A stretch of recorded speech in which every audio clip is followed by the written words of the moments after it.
I thought the time of the Doctor was pretty damn good. No, more than damn good. I thought it was pretty spectacular. It was a very fitting ending and regeneration story for Matt Smith. I thought the production values were great. Um, like, especially when we've just had the Day of the Doctor, which I would assume the BBC put a little bit more money in than they do for other episodes. And I thought, well, whatever this looks like, it's going to look pretty lackluster. But I thought it looked very, very good, very different from Day of the Doctor, but still, it had its own atmosphere, and it looked very nice. Um, I loved the fact that everything that had basically been seeded since the beginning of series 5 had was tied up in this episode. From the cracks to the cracks in time to the silence, all these unanswered theories that all these unanswered questions that fans have been complaining about for years. Um, and I'm glad that Moffat managed to resolve most of the loose threads that he had left. The only thing that he still hasn't resolved was how the Doctor managed to save Clara in the name of the Doctor. But in the grand scheme of things, it's not. I mean, it's pretty important. It's pretty important, but for this episode, I can just let it slide. This was a very dense episode. A lot happened. A lot happened in the episode. Not that it was overly complicated. I don't think it was too complicated to comprehend, but there was a lot to take in, with all the tyings up of things. I mean, this is a story that spans, at least for the Doctor, it spans quite like hundreds of years.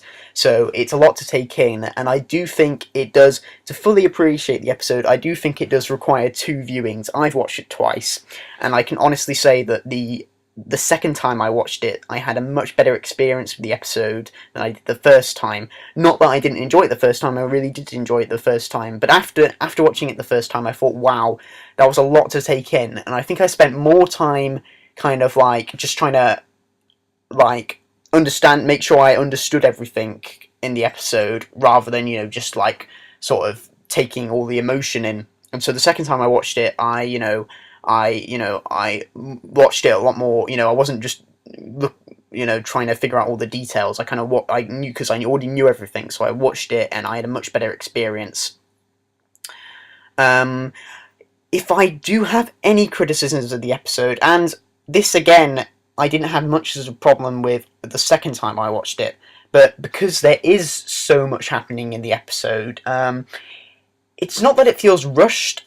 It's just that I think it's too fast paced for its own good. Like, I mean, you know, um, it's so quick that sometimes it's like really hard to take in. At least the first time.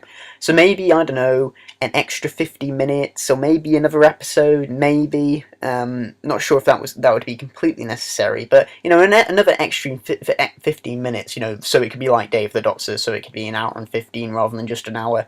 Just to sort of. Because, a lot of the action scenes, taking place in this big war that had been, hyped up for a while since the name of the well, I suppose since the end of Series 6, a lot of it was done in narration, which, Doctor Who's not an action show. It's not about the action. It's certainly, it's a sci-fi drama. It's more about the characters and some of the more kooky kind of sci-fi stuff that happens, and it's not really about the action.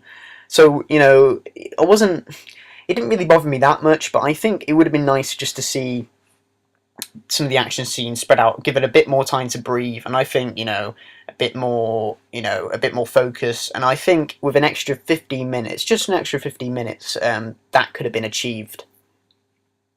Um, but, let's get on what you all really want me to talk about, the regeneration, or let's just talk about Matt Smith. Now, Matt Smith isn't my favorite Doctor, but I think, but despite that, I think he is a wonderful Doctor and a wonderful actor.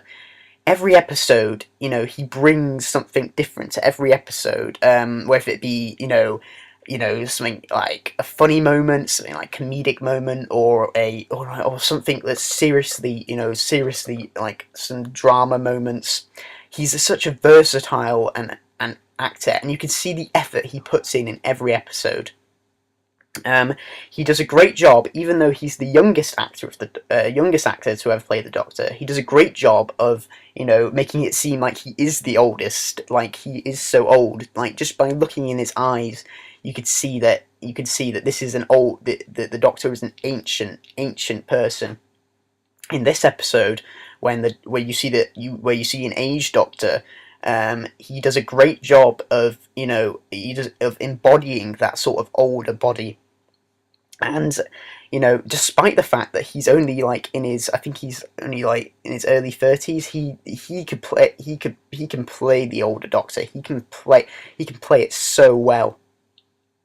It was a big job for him to take over David Tennant, one of the most popular Doctors there's ever been.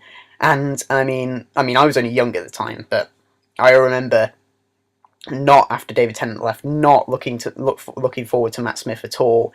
Thinking David Tennant's the one and only Doctor, and which is it was a bit silly of me because I had seen Christopher Eccleston and some of the other Doctors, so I'm not sure why I thought that, but I was just sad over David Tennant leaving.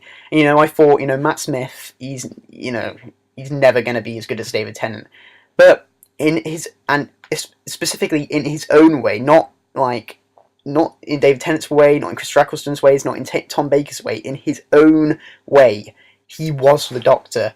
From that moment in the 11th hour where he stepped through the hologram and said, "I'm the Doctor,"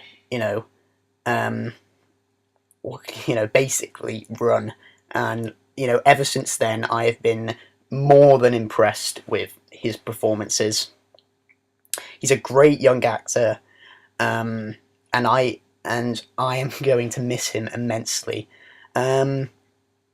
It's sad to see him go, but I'm glad that he's going to move on his career and hopefully move on to, well, I'm not sure if there's going to be anything ever bigger and better than Doctor Who, but hopefully new and exciting things for his career. The last scene, where he sees Amy, again, and he's talking about even though he's going, he will always be the Doctor, and it was a wonderfully written scene by Stephen Moffat. A wonderfully written scene by Stephen Moffat. Stephen Moffat's on the top form this whole episode. He gets the funny bits are really funny, and the sad and dramatic bits are really sad and dramatic. Jenna Coleman's very good as Clara. I'm getting to like her more and more each episode. I'm really looking forward to see how she interacts with Capaldi. But the real star of this episode is Matt Smith, and he was fantastic. I think he's given his best performance that he has given in any episode in this one. He was brilliant, and I am really going to miss him.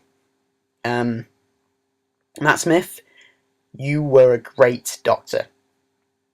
I'm really looking forward to Peter Capaldi, but at this moment in time, Matt Smith, you were a great Doctor. Thank you.